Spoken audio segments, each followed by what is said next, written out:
বাসাবাড়ির বর্জ্য অপসারণে অতিরিক্ত অর্থ আদায় ও অনিয়ম করলে ঠিকাদারদের টেন্ডার বাতিলের হুঁশিয়ারি দিয়েছেন ঢাকা দক্ষিণ সিটি কর্পোরেশনের প্রশাসক বীর মুক্তিযোদ্ধা মোহাম্মদ আব্দুল সালাম।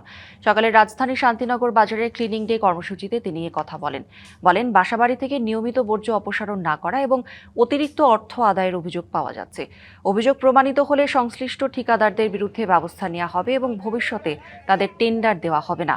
তিনি আরও বলেন, নগরকে পরিচ্ছন্ন রাখতে সবার সহযোগিতা প্রয়োজন।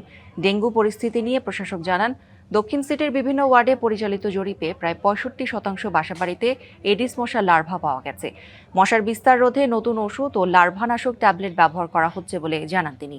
এ সময় পরিবেশ রক্ষায় বেশি বেশি গাছ লাগানো এবং পরিচ্ছন্ন নগর গড়ে তুলতে নগরবাসীর প্রতি আহ্বান জানান ঢাকা দক্ষিণের প্রশাসক।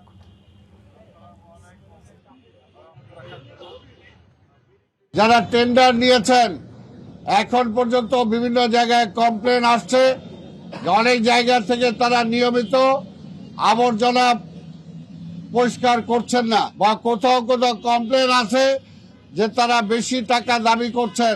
আগামীতে এই ধরনের তাদেরকে আমরা টেন্ডার দিবও না। প্রয়োজনে আমরা নতুন ভিন্ন কোনো মাত্রায় আমরা আবর্জনা সংগ্রহ করার জন্য আমরা চেষ্টা করব। নগদ নিয়ে এলো হার না মানা হার অফার। সর্বনিম্ন 10,000 টাকা রেমিটেন্স নগদে পাঠালে থাকছে স্বর্ণের হার জেতার সুযোগ।